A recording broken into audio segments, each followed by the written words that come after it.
हाँ जी, धर्म के बारे में कहा है कि धर्मो रक्षति धर्म, धर्मो रक्षति रक्षिता है, रक्षिता धर्म। हाँ, जो धर्म की रक्षा करता है धर्म उसकी रक्षा करता है। तो अब विदेशी लोग ऐसे कौन से धर्म की रक्षा करते हैं जो सुख समृद्ध एवं संपन्न धर्म द्वारा सुरक्षित है? उनका धर्म में संपूर्ण सुख, संपूर्ण संपत्ति, अविनाशी संपत्ति है कि आज बड़े बड़े उद्योग कारखाने लगाए और कल खेल खराब। ऐसा ही धर्म चाहते हैं आप? है? तो उनके धर्म की बात ही क्यों कर रहे हैं? भगवान बाप तो ऐसा धर्म आकर के स्थापन करता है जिस धर्म को फॉलो करने वाले सिर्फ आत्मिक स्थिति में स्थिर रहते हैं। और कुछ करते हैं क्या? है? कोई काम धाम करते हैं क्या? शरीर की इंद्रियों से कुछ काम करते हैं क्या? करते हैं? आयास करते हैं? कोई नहीं करते। परंतु भरपूर वैभव उनके पास रहता है। देवताएं कोई मेहनत नहीं करते, फिर भी भरपूर रहते। और इस सृष्टि की 2500 साल की हिस्ट्री हमको मिलती है। किसी तारीख सहित उस हिस्ट्री में दुख ही दुख रहा है या सदैव सुख रहा है? दुख रहा है। लेकिन जो देवताओं की सृष्टि है, जिसकी मनुष्यों के पास हिस्ट्री ही नहीं है, वो देवताओं की सृष्टि में सुख ही सुख होता है, दुख नहीं होता है। जैसे 24 घंटे में आधा समय रात्रि होती है, अंधकार होता है, और आधा समय सोझरा होता है। ऐसे ही ये 4 युगों की सृष्टि है। इसमें आधा समय सुख की सृष्टि है, भगवान की बनाई हुई सृष्टि, देवताओं की सृष्टि, जिसमें सुख ही सुख होता है। भले कुछ कलाएं कम जरूर होती रहती हैं, लेकिन दुख नहीं होता है। उसके मुकाबले द्वापुर, द्वैतवादीपुर, अद्वैतपुर नहीं, ऐसा द्वापुर, दो मतों वाला पुर, जहां दो मतें चलती हैं, 2 में से फिर 2, फिर 2 में से फिर 2, मतांतर बढ़ते जाते। ऐसी सृष्टि में दुख ही दुख होता है, 100% सुख किसी को नहीं होता है।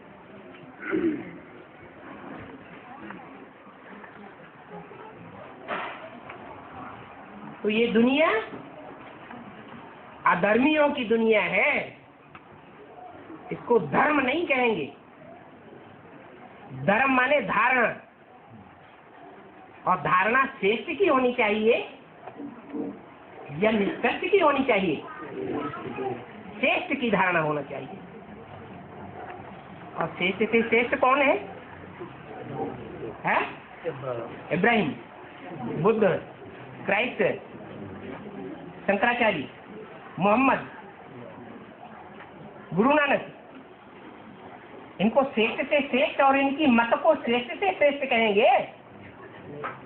नहीं कह सकते। श्रेष्ठ से श्रेष्ठ पाठधारी कौन है? कौन है? नहीं, प्रजापिता को तो शास्त्रों में बकरे का मुख भी दिखाई दिया है। वो तो महाअहंकारी भी बनता है।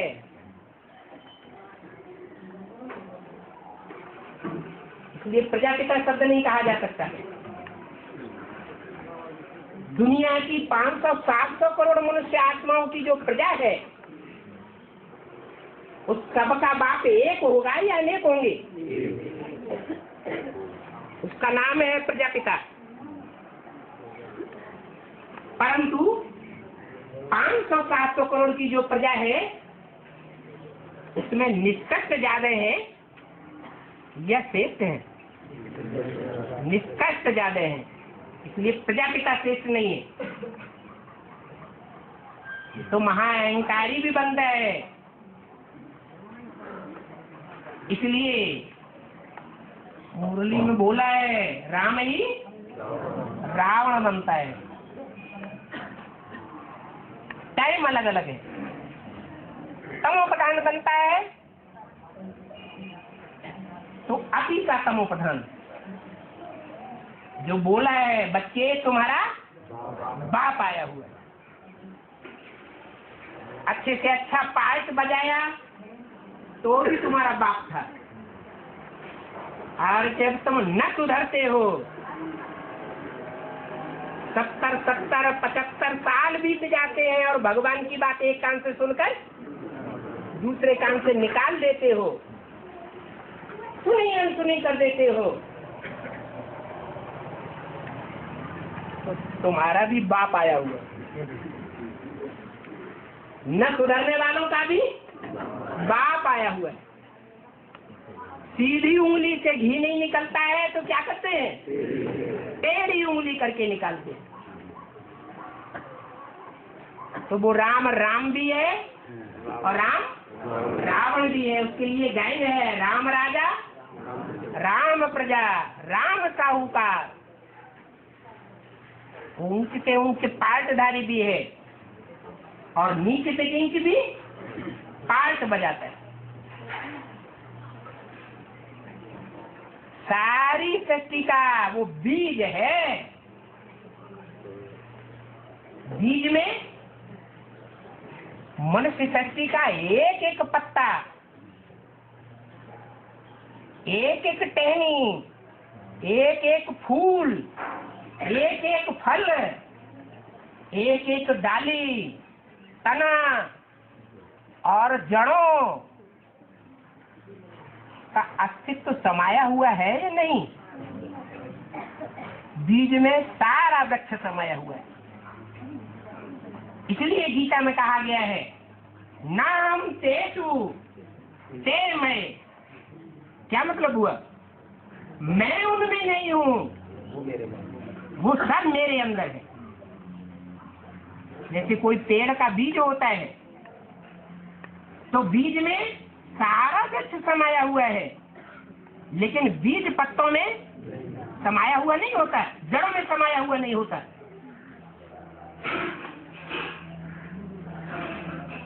तो वो तो सबका बाप है। हाँ जी बाबा सतयुग में तो संपूर्ण भगवान की होगी, तो कहते हैं कि जो आखिरी नारायण होगा वो राम से उधार लेगा। बाबा वहाँ पे क्यों लेगा? उधार लेगा। सतयुग में सदैव 16 कलाएं ही होती हैं, या कलाएं कम भी हो जाती हैं? कम भी हो जाती हैं। सतयुग आदि में 16 कलाएं संपूर्ण। कला माने आत्मा की रोशनी। और सतयुग के अंत में कलाएं कम हो जाती हैं। तो जब कलाएं कम हो जाती हैं तो राम वाली आत्मा उसकी शक्ति भी क्षीण होगी या नहीं होगी? हैं? क्षीण होती है। और आत्माओं की भी शक्ति 2 कला कम हो जाती है। तो ये संगम युग का गायन, क्योंकि संगम युग में ये शूटिंग होती है। राम वाली आत्मा राजा बनने का भी पार्ट बजाती है, शूटिंग करती है, और दूसरों से बीच बीच में जब तामसी बनती है तो प्रजावर्ग का भी पार्ट बजाती है। राजा कभी किसी से प्रभावित होगा क्या? है? वो अपन ही चलाएगा या सबकी मानेगा? अपन ही चलाएगा, किसी से प्रभावित नहीं होता। प्रभावित माना ही प्रजा। तो राम वाली आत्मा प्रजा भी बनती है। उस समय का ये गायन है। वो रिहर्सल यहाँ होती है। सतयुग में राम वाली आत्मा कोई प्रजावर्ग के बड़े साहूकार के यहाँ जन्म लेती है। जैसे आज के बड़े बड़े साहूकार हैं, वो गवर्नमेंट को अपनी मुट्ठी में रखते हैं कि नहीं करते हैं? रखते हैं। बड़े बड़े मिनिस्टर, राष्ट्रपति, वो भी उनकी मुट्ठी में है। ऐसे ही सतयुग के अंतिम जन्म में राम वाली आत्मा भी कोई बड़े साहूकार के यहाँ जन्म लेती है, और प्रजावर्ग की है या राजवर्ग में? प्रजावर्ग में। लेकिन प्रजावर्ग में भी ऐसा श्रेष्ठ पाठ बजाने वाली है जो बाबा ने बोला है कि 16,000 की लिस्ट में जाने से तो अच्छा प्रजावर्ग का बड़े से बड़ा साहूकार बन जाए। क्योंकि राजघराने में जो राजाओं की सभा लगती है उसमें बड़े बड़े साहूकार राजाओं के नजदीक बैठते हैं। तो साहूकार बनना अच्छा या 16,000 के राज परिवार में जाना अच्छा? जिस राज परिवार में आने वाले राजाओं के घर में पलते तो हैं, जन्म तो लेते हैं, लेकिन दास दासी बनते हैं। राजमहल में जो सबको खाने को मिलता है, पहनने को मिलता है, रहने को मिलता है, वहीं रहते हैं, लेकिन मतबा ऊंचा होता है या नीचा होता है? नीचा होता है। इसलिए राम वाली आत्मा प्रजा भी बनती है, लेकिन बड़ा साहूकार, इतना बड़ा साहूकार कि जो अंतिम जन्म का 14 कला संपूर्ण नारायण होता है, आत्मा नारायण, आत्मी गद्दी का। किंच में गद्दियां चली है ना, king Edward first, second, third. ऐसे सतयुग में नारायण की भी गद्दियां चलती हैं। Narayan ji first, Narayan ji second. जो 8वां नारायण होता है, अंतिम नारायण, वो अपने बाप दादा का नाम रोशन करने वाला होगा या डुबोने वाला होगा? नारायण की गद्दी को आगे चलाने वाला होगा या नाश करने वाला होगा? है? सतयुग के अंत में नारायण की गद्दी ही खलास हो जाती, राम की गद्दी शुरू हो जाती।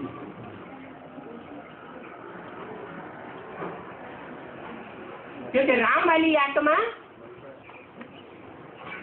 साहूकार बन करके अंतिम नारायण को इतना कर्ज देती है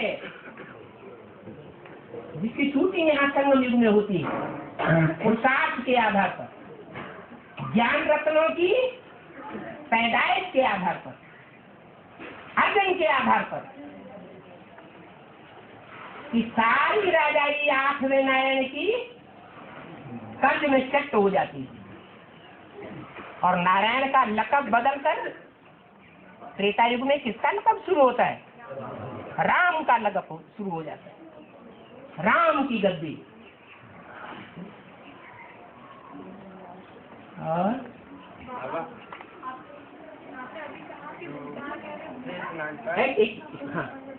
आपने कहा भूटान का मतलब यदि वो भ्रष्टी तान देगा तो कुछ ऐसा ड्रामा, ये भी तो भ्रष्टी तान देगा।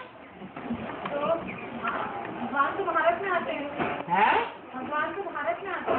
हाँ, तो भारत से सत्य की शुरुआत होगी। हाँ, तो भूटान से क्या प्रवृत्ति है? भूटान से क्या? वो भूटान जो है वो भारत के किनारे पर है या विदेश में है? भारत के किनारे पर ही तो है। और भारतवासी जो सबसे ज्यादा भ्रष्ट बन गए हैं, उनसे किनारा करने वाला अच्छा या उनमें रिदा मिला अच्छा? कौन अच्छा है? किनारा करके रहना अच्छा है ना। जैसे बाबा कहते हैं, आप हुए मर गई दुनिया। जानते हैं ये सब अनित्य बुद्धि होने वाले हैं। ये बाप की बात मानने वाले नहीं है, बाप को धोखा देने वाले हैं परसेंटेज में। तो ऐसों से किनारा करना अच्छा है या उनमें आसक्त होना अच्छा है? अटैचमेंट में रहना अच्छा है या उनसे डिटैच होकर के रहना अच्छा है? डिटैच होकर के रहना अच्छा है। इसलिए भारत के किनारे पर दिखाया गया है। और भारत देश के 4 दिशाएं दिखाई जाती हैं।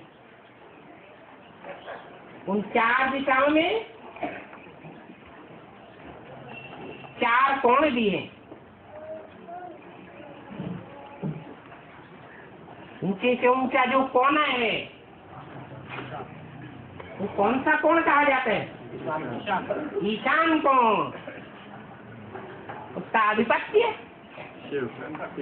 शंकर को दिखाया जाता है। देव देव महादेव, वो शिव ऐसा पायचधारी है जो आप समान बनने वाले बच्चे में ही प्रवेश होता है और किसी दूसरे में प्रवेश नहीं होता है। ऐसे बच्चे में आता है जो पुरुषार्थ करके बाप समान निराकारी निर्विकारी निरंकारी स्टेज को बनाता है। इसलिए 33 करोड़ देवताओं के बीच में एक ही आत्मा का ऐसा गैन है, एक ही देवता का गैन है जिसका नाम शिव के साथ जोड़ा जाता है। क्या कहते हैं? शिव शंकर भोलेनाथ। शिव ब्रह्मा भोलेनाथ कहा जाता है, शिव विष्णु कहा जाता है, शिव लक्ष्मी कहा जाता है, शिव नारायण भी नहीं कहा जाता, शिव जगदम्बा भी नहीं कहा जाता। क्या कहते हैं? जहाँ जहाँ बाप का नाम आएगा वहाँ वहाँ बच्चे का नाम ऐड किया जाता है। ये परंपरा आज भी दुनिया में चल रही है। एंड सन्स कंपनी, कोई भी कंपनी खोलते हैं तो बाप का नाम और फिर एंड सन्स बच्चों का नाम नंबर 1। और नेपाल और भूटान का भोपाल से कोई संबंध है क्या? है नेपाल और भूटान का भोपाल से कोई संबंध है? भू माने पृथ्वी और पाल माने पालने वाला। भूपाल का हुआ पृथ्वी का पालनहार।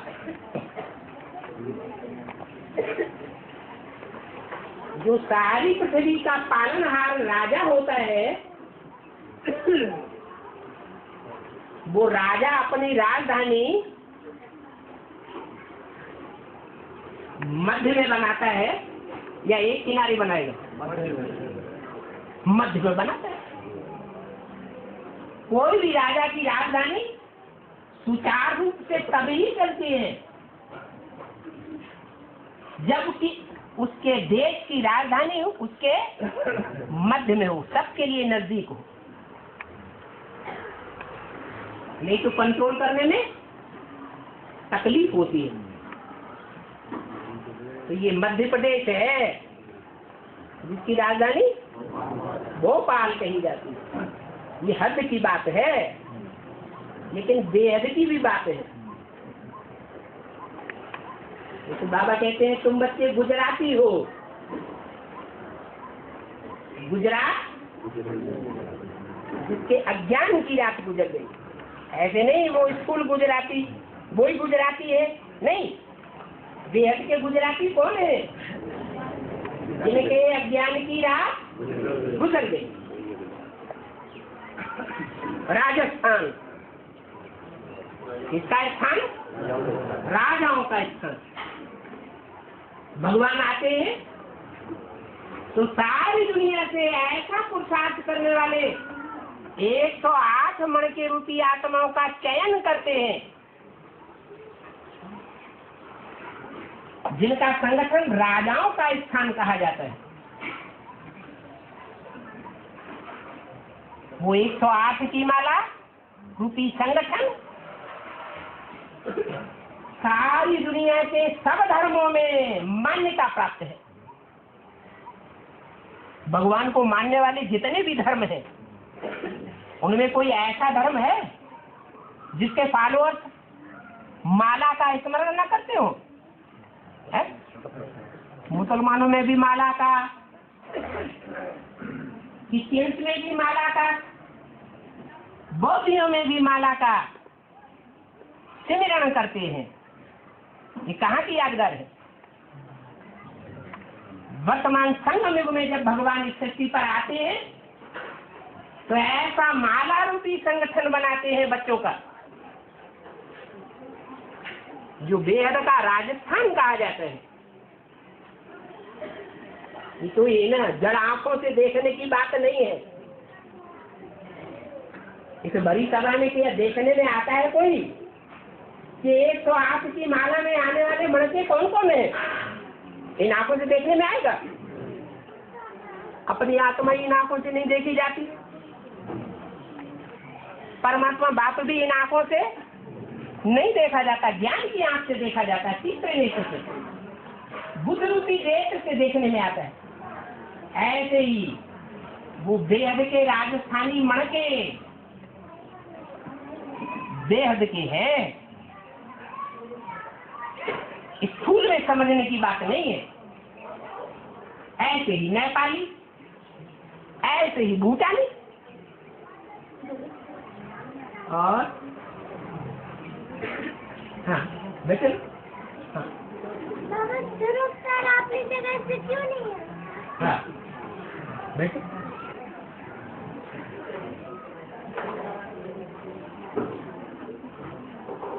जो तारा है,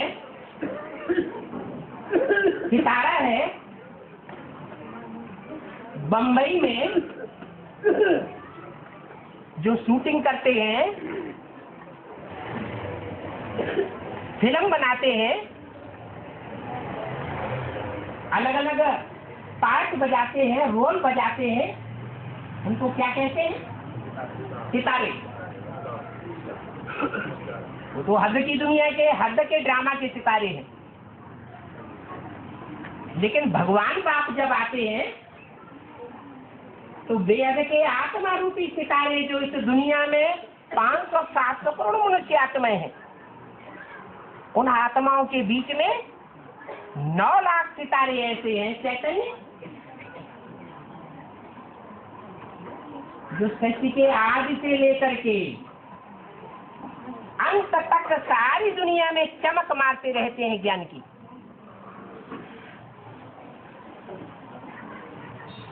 तो टोटल सितारे कितने दुनिया में माने जाते हैं? भक्ति मार्ग में भी 9 लाख सितारे।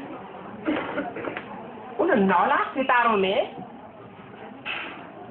कोई हीरो पार्टदारी भी होगा या नहीं होगा? होगा। तो जो भी ड्रामाबाजी होती है, नाटकबाजी होती है, उसमें सारा नाटक, सारा ड्रामा और सारे ड्रामा के जितने भी पार्टधारी सितारे हैं वो किसके आसपास घूमते हैं? हीरो के आसपास घूमते हैं। हीरो अटल होकर पार्ट बजाता है और बाकी पार्टधारी उसके आसपास चक्कर काटने वाले होते हैं। तो ऐसे ही भगवान बाप जब इस सृष्टि पर आते हैं तो जो 9 लाख चैतन्य आत्मा रूपी सितारे हैं, जो सृष्टि के आदि से लेकर के कलयुग के अंत तक और विनाश के टाइम पर, खास महाविनाश के टाइम पर ज्ञान की चमक मारते हैं सारे संसार में। ऐसे भगवान बाप कहते हैं सब धंधों में है नुकसान सिवाय एक ईश्वरीय धंधे के। सब धंधे दुनिया में चौपट होने वाले हैं, आखिरी तक कौन सा धंधा चलेगा? ये ईश्वरीय ज्ञान का धंधा संसार में अंत तक चलता रहेगा। उसमें ज्ञान की चमक मारने वाले, वो ज्ञान प्रकाश का धंधा करने वाले कितने सितारे होंगे? 9 लाख सितारे रूपी चैतन्य आत्माएं होंगी। सारी दुनिया उनको टीवी में देखेगी, सारी दुनिया उनको कंप्यूटर में देखेगी, सारी दुनिया उनको अखबार में देखेगी, पढ़ेगी, रेडियो में सुनेगी। 9 लाख सितारों में एक हीरो पार्टधारी है, जिसके चारों ओर सिर्फ 9 लाख की बुद्धि नहीं घूमेगी, सारी दुनिया के जो 500-700 करोड़ मनुष्य पार्टधारी हैं, सबकी बुद्धि उस सितारे के आसपास घूमती रहे। है समझ में? वो एक ही जगह क्यों रहता है? किसकी आज्ञा है? चैतन्य पार्टधारी आत्मा है, हीरो पार्टधारी इस रंगमंच की, जो अधिक होकर के पार्ट बजाती है। हाँ, और त्रिमूर्ति के चित्र में जो ब्रह्मा के नीचे लिखा हुआ है जीवन मुक्ति और शंकर के नीचे लिखा हुआ है मुक्ति, तो क्या जीवन मुक्ति ब्रह्मा के द्वारा मिलती है? ब्रह्मा की आत्मा खलास हो गई या पार्ट बजाए रही है? तुम्हारी नजर में क्या है? पार्ट बजा रही है ना? कहाँ पार्ट बजा रही है? वो तो 68 में शरीर छोड़ दिया है? ये तो वो सूक्ष्म रूप का भी कोई यादगार है? राम बाप में मैंने प्रवेश करके कोई यादगार है?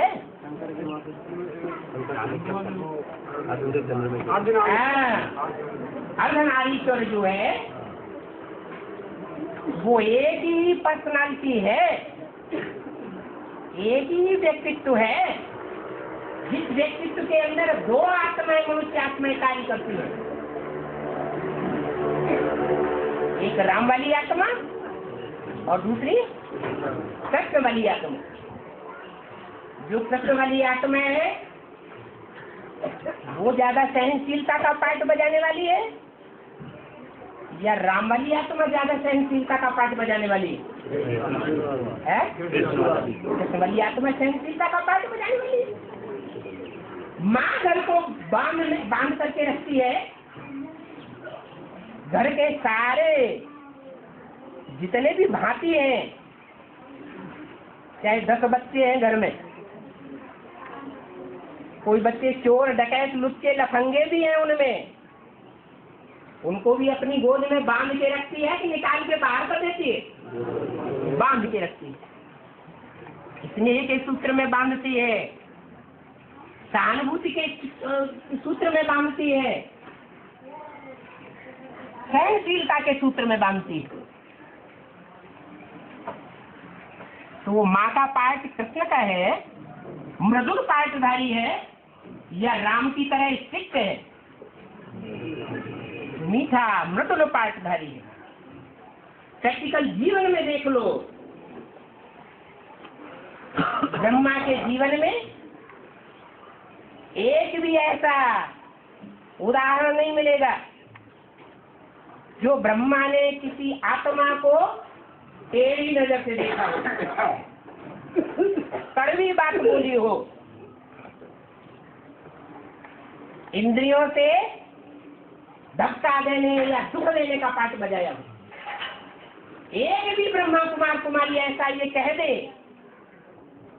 कि ब्रह्मा ने हमको प्यार नहीं दिया, दुत्कार दिया,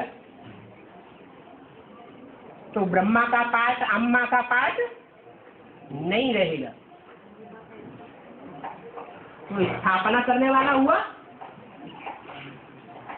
या विनाश करने वाला हुआ? स्नेह से, प्यार से, सहयोग से, सहानुभूति से, सहनशीलता से ही घर बनता है, स्थापना होती है। समझ में आ गया? इसमें को लेकिन माला के खाते हैं है? मतलब माला माने संगठन, संगठन माने नंबरवार आत्माओं का किला, जो स्नेह के सूत्र में बंधने वाले हैं। माला होती है,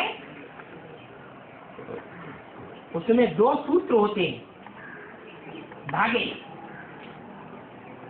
एक है ज्ञान का सूत्र और एक है स्नेह का सूत्र। दोनों सूत्रों को बटा जाता है और उनमें मणके पिरोए जाते हैं। संगठन तैयार होता है नंबरवार, कोई ऊपर के मणके, कोई नीचे के मणके, कोई दाएं हाथ का पार्ट बजाने वाले और कोई बाएं हाथ का पार्ट बजाने वाले, कोई बाम मार्गी, कोई राइटियर। तो ऐसे नंबरवार मणकों का जो दुनिया में श्रेष्ठ संगठन तैयार होता है, उसकी यादगार है माला। जो माला हर धर्म में मान्यता प्राप्त है। वो माला भगवान बाप ने आकर के बनाई थी।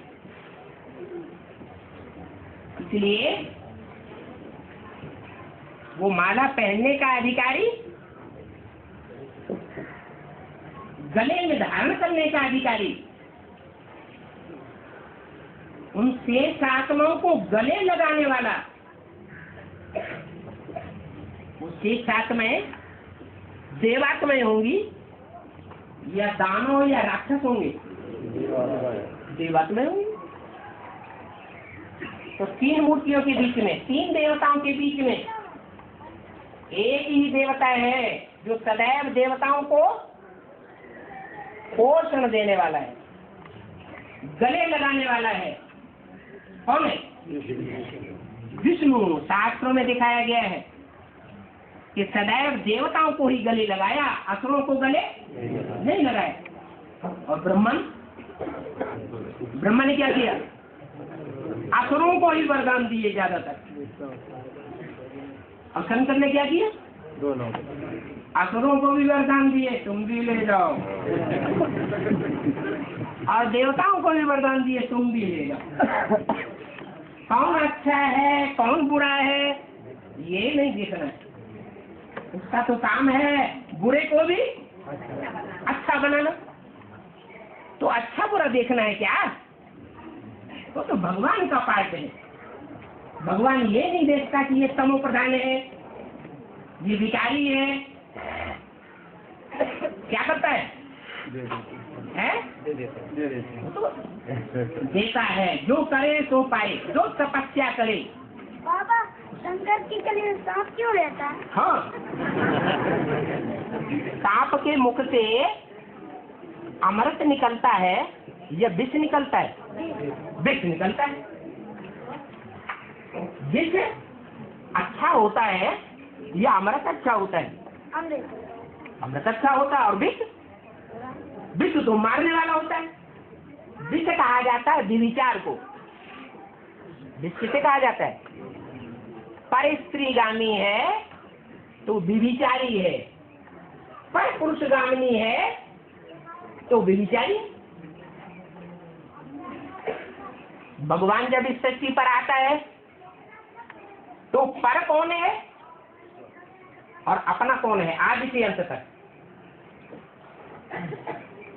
भगवान जब इस सृष्टि पर आता है चतुर्युगी के अंतिम जन्म में, तो पर कौन है, पराया कौन है, और आदि से लेकर के अंत तक अपना कौन है?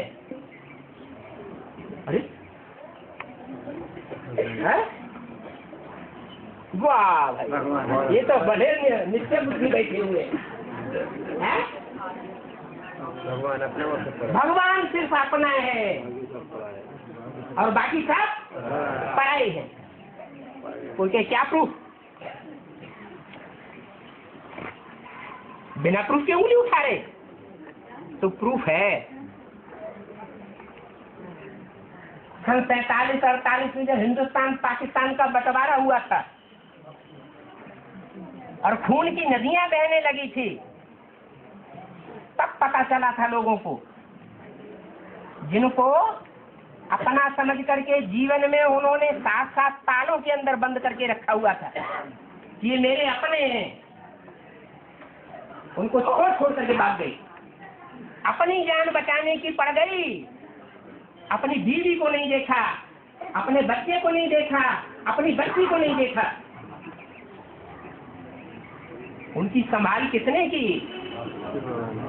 भगवान ने ही उनकी संभाल की। शास्त्रों में उदाहरण दिया हुआ है, द्रौपदी का जब चीरहरण हुआ, आज घर घर में चीरहरण हो रहा है, जोर जबरदस्ती की जाती है माताओं कन्याओं के ऊपर। भगवान की भाषा में सब पुरुष दुर्योधन दुशासन, विकारों की टैक्स में आते हैं तो दुर्योधन और दुशासन की वृत्ति जागृत हो जाती है, जोर जबरदस्ती करते हैं।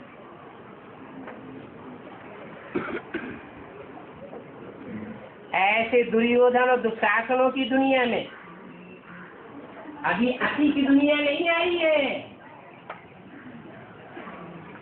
जब महाविनाश का टाइम होगा तो अति तो अंत का नजारा सामने आवेगा। जो बाबा कहते हैं तुम 7 द्रौपदियां हो, 7 सीताएं हो रावण की जेल में। द्रौपदियां अर्थात जिनकी लज्जा का अपहरण होता है, ऐसे चांसेस आ जाते हैं। उस समय वो दिल से जो पुकार होती है भगवान के लिए, कोई न कोई युक्ति निकाल करके भगवान उनकी रक्षा करता है। कोई रक्षा नहीं करता। जैसे द्रौपदी की रक्षा बड़े बड़े महारथी शूरवीर पांडवों जैसे थे, उन्होंने रक्षा नहीं की।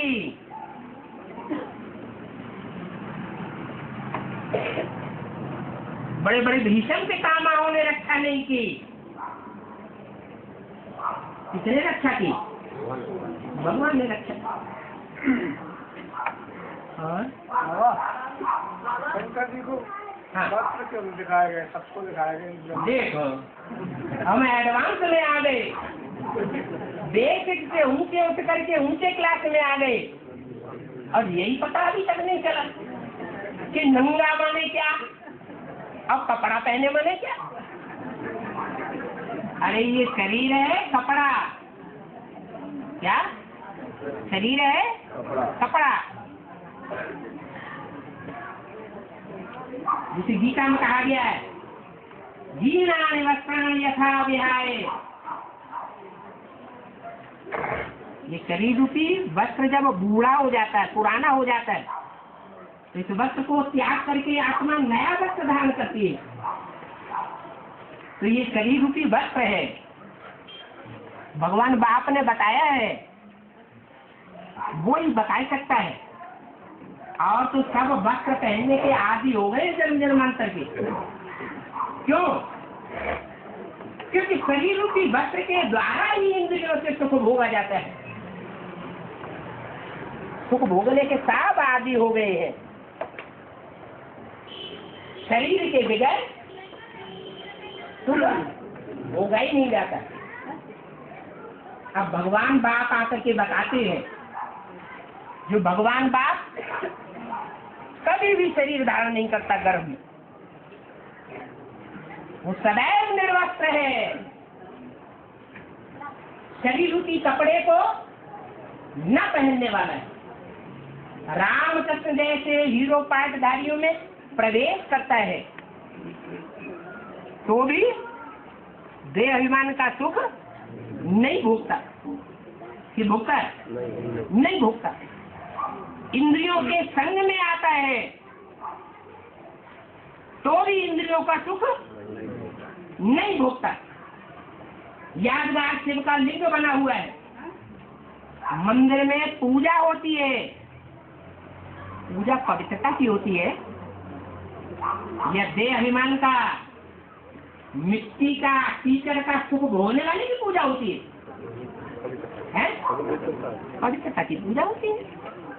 तो जो लिंग जलाधारी में रखा हुआ है, उस जलाधारी को माता कहते हैं। स्त्री का चोला दिखाया गया है, वो पूजनीय है। दोनों ही पूजनीय स्टेज में। वो पूजनीय स्टेज में बनते ही तब हैं जब एक शिव की शक्ति है, संग के रंग से वो शक्ति आई है। जगदम्बा जगदम्बा कब बनती है? जब जगत पिता की संसर्ग संपर्क में आती है। नहीं तो जगदम्बा का टाइटल प्राप्त नहीं होता। तो शरीर के द्वारा सुख मिलता है और शरीर के द्वारा दुख भी मिलता है। इस शरीर रूपी वस्तु को स्मृति में न रखना, क्या उतार देना, मैं आत्मा नंगी आत्मा, ये प्रैक्टिस करना, माना निराकारी बनना, निर्वस्त्र होना। इस प्रैक्टिस में जो अव्वल नंबर गया, 33 करोड़ देवताओं के बीच में जो अव्वल नंबर का देवता बनता है, कौन है? कोई तो होगा, है कि नहीं? कौन है? एक ही है जो देवदेव महादेव कहा जाता है। ये नंगा दिखाया जाता है। जैनियों में उसको तीर्थंकर कह दिया है। क्या? तीर्थ तर, तीर माने किनारा, था माने स्थान, तर माने करने वाला। क्या करने वाला? तीर माने किनारे पर लगाने वाला, ठिकाने पर लगाने वाला। ये दुनिया विषय सागर है, विषय वैतरणी नदी है। उस नदी के पार ले जाने वाला, विषय सागर के किनारे ले जाने वाला वो तीर्थंकर है, शंकर है, आदि पुरुष कहा जाता है। सारी मनुष्य सृष्टि का एक ही आदि होगा, एक ही बाप होगा या ढेर बाप होंगे? सारी मनुष्य सृष्टि का एक ही बाप है। हिंदुओं में उसको शंकर कहते हैं, जैनियों में उसे तीर्थंकर कहते हैं, अंग्रेजों में उसे आदि, आदि के स्थान पर हिंदुओं में तो आदि देव कहते हैं, लेकिन अंग्रेजों में एडम कहते हैं। आदम को मुसलमानों में कहते हैं। नाम किस आधार पर पड़ता है? काम के आधार पर पड़ता है। तो अच्छाई की शुरुआत अव्वल नंबर की जिसने की, उस मनुष्य का नाम आदम, एडम, आदिदेव, आदिनाथ पड़ा। वो एक ही है, सृष्टि का आदि पिता, अनेक नहीं है। हाँ जी बाबा, बाबा, हाँ जी, हाँ जी। बाबा ये जो साइकिल होती है, एक मिनट। बाबा बैठे। हाँ जी बाबा ये जो अड़ू होता है, बाबा ने कहा जहाँ से शुरू होता है वहीं आकर के एक एक अड़ू जाकर के मिल जाता है। दुनिया में जब विनाश का टाइम होगा, जो विनाश के समय हमारे शरीर जो बर्फ में दब जाएंगे, तो बाबा 5 तत्वों का ये शरीर जो हमारा है, इसका भी तो 5 तत्व के एक एक अणु वहीं इकट्ठा होंगे हर एक में। कैसे सुरक्षित?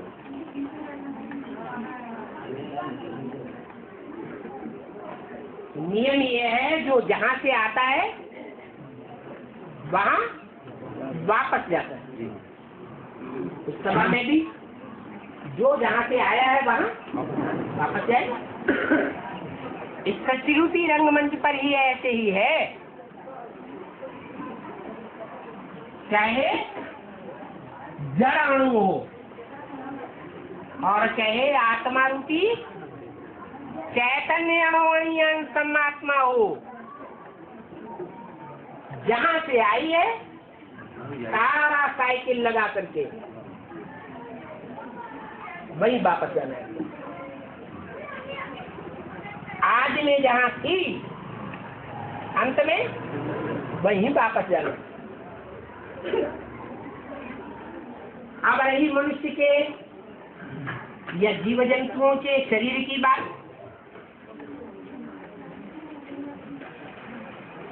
तो मनुष्य का जो शरीर है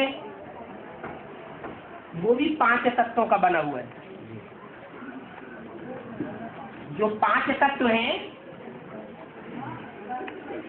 वो अणु अणु पृथ्वी, जल, वायु, अग्नि, आकाश अंदर आते हैं, बाहर जाते हैं। संग का रंग बदलता रहता है या एक ही रहता है? बदलता रहता है। तो अणु अणु घड़ी घड़ी परिवर्तित हो रहा है। जो अणु आज शरीर का है, जो खून का कण आज है, वो कल नहीं रहेगा। ये शंका पैदा करना कि जो मानवीय शरीर नई सृष्टि में सुरक्षित रहेंगे, उनके अणु कैसे परिवर्तित होंगे, कैसे साइकिल करेंगे पूरी? वो तो अभी भी साइकिल पूरी कर रहे हैं, अभी भी चेंज, अंत में भी करेंगे। और हाँ, अभी भी चेंज। आप उठाओ। जानवर क्यों प्यार करते हैं? जानवर को क्यों प्यार करते हैं? जानवर माता पिता से बढ़ के जानवर प्यार करते हैं। जानवर क्यों प्यार करते हैं? जानवर को क्यों प्यार करते हैं? मनुष्य आत्माएं जानवरों को क्यों प्यार करती है? माता पिता नहीं करते हैं।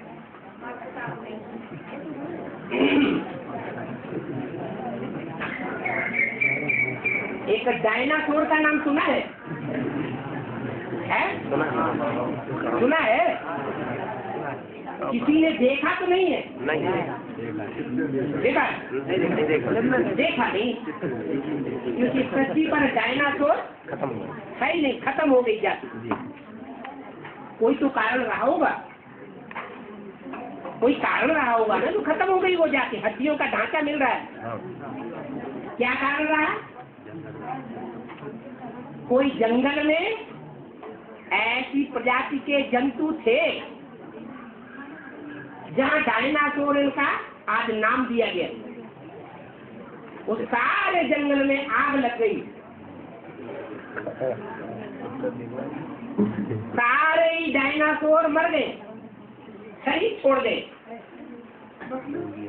एक बच गया। उसका ढांचा ऐसा ही होता है जैसा मगरमच्छ का होता है। हाँ देखा है? जी। जैसे गधे से बदल करके प्रजाति खच्चर की बन जाती है, 4 पाँव। शेर से बदल करके, शेर चौपाया जानवर है ना, हाँ। और उसकी प्रजाति बदल करके चीता, बगर्रा, ऐसे अलग अलग प्रजाति बन जाती है। कारण क्या होता है? अलग जाति के अलग जाति वाले से संसर्ग हो जाता है। तो सारे डायनासोर सभी छोड़ गए, मर गए, जंगल में जल गए, एक बच गया। नारी बची या मादा बचा? अब जो काम विकार की आग है वो जानवरों में ज्यादा होती है या मनुष्यों में भी? मनुष्यों में ही होती है, मनुष्यों में भी होती है और जानवरों में भी होती है। तो वो जो आग है, काम विकार की आग, काम विकार की भूख कहो, वो पूरी करेगा या नहीं करेगा? है? करेगा। अपनी जाति का कोई नहीं मिलेगा तो दूसरी जाति के साथ वो भूख पूरी करेगा या नहीं करेगा? और दूसरी जाति के मगरमच्छ के साथ माने उसने अपनी भूख पूरी की तो जाति बदल जाएगी या वही रहेगी? बदल जाएगी। जैसे मनुष्यों की प्रजातियां बदलती है, ये ऐसे ही होता है। समझ में आ गया? हाँ हाँ।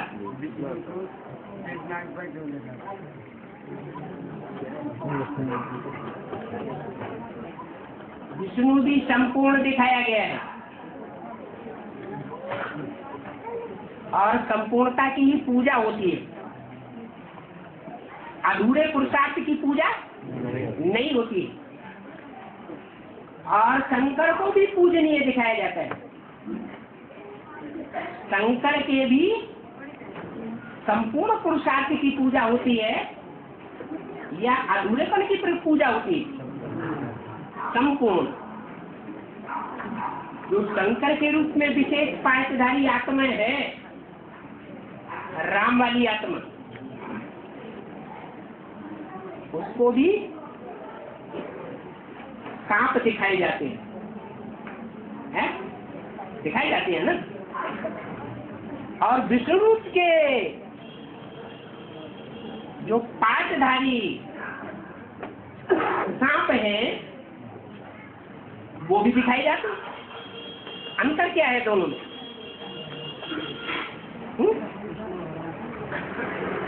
दोनों को सांप दिखाई जाते हैं। विष्णु को भी सांप दिखाए गए, शंकर को भी सांप दिखाए गए। अंतर क्या है?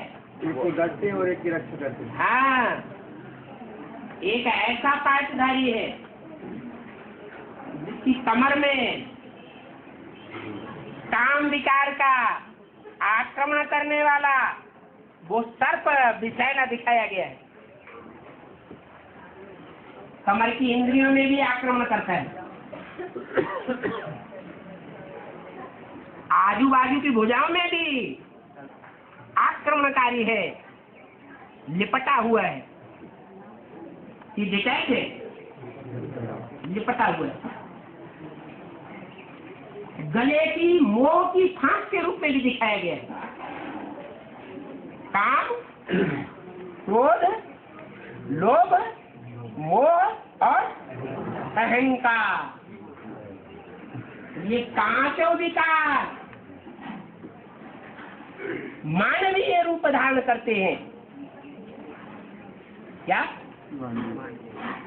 मनुष्य के रूप में पायक बजाने वाले बनते हैं। और वो मनुष्य के रूप में पायक बजाने वाले इतने सशक्त विषैले होते हैं जिससे मनुष्य साधारण जो है वो तो बहुत डरता है, भाग जाता है। भागता कि नहीं? और शंकर क्या करता है? पुरुषार्थ की इतनी तीव्र गति है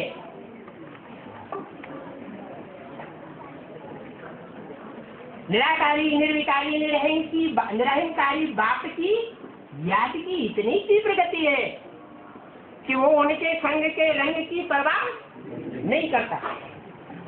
जो गाय है चंदन विषय व्यापत नहीं लिपटे रहे तो भुजंग। चंदन का पेड़ होता है, उसमें विषैले सर्प लिपटे रहते हैं। खुद चंदन को लोग माथे पर, छाती पर, बाहों में लगाते हैं, सारे शरीर में लगाते हैं। क्या उनका शरीर विषैला हो जाता है? उस चंदन का वृक्ष विषैला क्यों नहीं बनता है? ये यादगार बनी हुई है। मानवीय शरीरों में एक शरीरधारी ऐसा भी है कि भुजंग लिपटे रहे वो तो साधारण बात है, उनके संग के रंग में रहे ना साधारण बात है।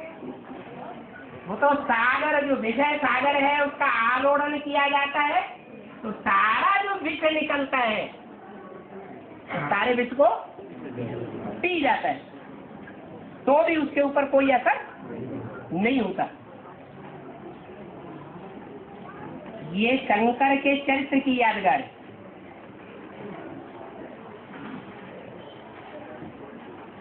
तो संग का रंग शंकर को भी दिखाया गया और विष्णु को भी संग का रंग दिखाते, लेकिन अंतर क्या है कौन बताएगा?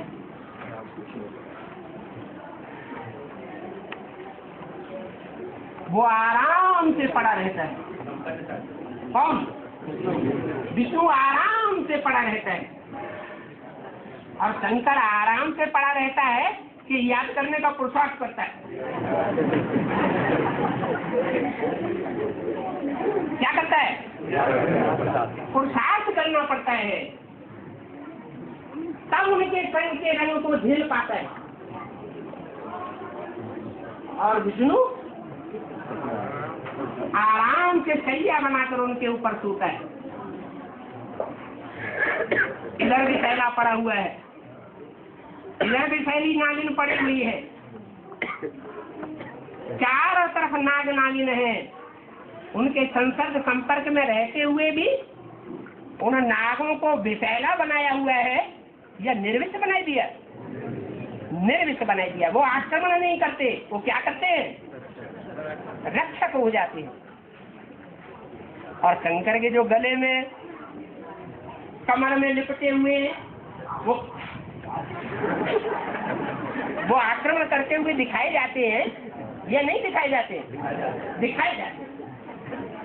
ऐसे नहीं कि शंकर के ऊपर आक्रमण नहीं करते। अरे जिसने विष ही पी लिया उसके ऊपर आक्रमण भी करे, काटे भी, विष भी छोड़ दे तो असर होगा क्या? नहीं होगा। तो ये अंतर है। अरे भाइयों कोई मौका न दो। हाँ क्या? हाँ हाँ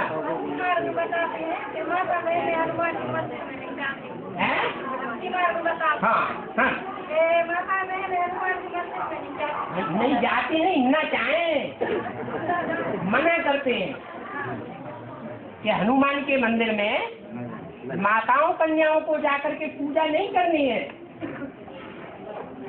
तो अपना जो सीढ़ी का चित्र है उस सीढ़ी के चित्र में हनुमान की पूजा द्वापर के अंत में कलयुग के शुरुआत में दिखाई गई है या द्वापर में दिखाई गई? पापी कलयुग जब शुरू होता है तब जानवर जैसे देवताओं की पूजा होती है। जो जानवर की आकृति वाले भगवान बना करके बैठाए जाते हैं उनकी भी पूजा शुरू कर देते हैं। माने कोई जानवर की तरह पार्ट बजाने वाला बंदर हुआ है, बंदर जैसा विकारी जिसकी काम विकारी की पूंछ दिखाई जाती है, ऐसों की भी पूजा करते हैं। तो कन्या माताओं को उसकी पूजा करनी चाहिए, पूंछ में लपेट लेगा। ऐसे संगम युग में है या नहीं है? ऐसे बंदर हैं और एमपी में तो बहुत है। उनके रहने के शहर का नाम भी ऐसा ही डाला हुआ है, ड्रामा प्लेन उनका। क्या कि वो पूछने का अंग आबाद होता रहता है, बर्बाद नहीं हो पाता। और हाँ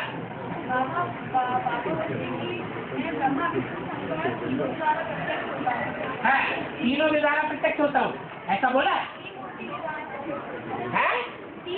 द्वारा तीन मूर्ति के द्वारा पाठ बजाता हूँ या तीन मूर्ति के द्वारा प्रत्यक्ष होता हूँ? चलो झूठ पाई नहीं है। बाबा हाँ ये बात है हाँ वैष्णवी शक्ति में प्रवेश करें है वैष्णवी शक्ति में पाठ जाएगा वैष्णवी शक्ति में क्यों पाठ बजाएगा? वैष्णव जो है, विष्णु जो है, उसका नाम क्या है? विष्णु। नो विष है काल, यह विष है। तो जो निर्विष है, काम क्रोध लोगों का विषय है, विषय विकार है ही नहीं, उसमें शिव प्रवेश करेगा नहीं, शिव विकारी में प्रवेश करेगा या निर्विकारी में प्रवेश करेगा? निर्विकारी। तो सन्यासी में आना चाहिए, तो गृहस्थी में आता है। गृहस्थी विकारी होते हैं या सन्यासी विकारी होते हैं? गृहस्थी विकारी होते हैं।